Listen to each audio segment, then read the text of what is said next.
Hello guys, welcome to my another mini blog. তো আজ আমরা ফুল ফ্যামিলি মিলে মানে আমার মাসিদের পরিবার আর আমাদের পরিবার সবাই মিলে যাচ্ছি হচ্ছে আমার বোনের বিয়েতে। আর ট্রেনে উঠে আমাদের খাওয়া দাওয়া পর্ব শুরু হয়ে গেছে। পাক্কা 5 ঘন্টা জার্নির পর আমরা বিয়ে বাড়ি পৌঁছে গিয়েছি। আর সেদিন ছিল মেহেন্দির দিন আমরা গিয়েছিলাম। আর এখানে দেখো মেহেন্দি দিচ্ছিল, ওরই নিজের দিদি দিচ্ছিল মেহেন্দি, ও খুব সুন্দর দেয়। তারপরে বিয়ের কনের সাথে একটু আমরা রিলস করে নিলাম। তারপরে পরের দিন সকালবেলা একটু গ্রামে বাঙালিদের রিচুয়ালস থাকে, সেই রিচুয়ালস এখানে হচ্ছিলো আর কি।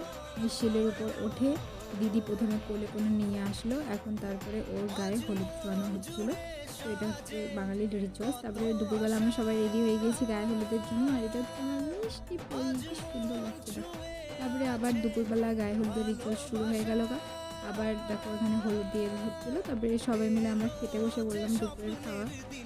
একটু খেয়ে দিয়ে সন্ধ্যাবেলা এখানে দাদু বসে পড়েছে বিয়ের একটু নিয়মকানুন করতে, আর এখানে বোনও বসে পড়ছে সাথে। দেখাতে এই ভিডিওতে।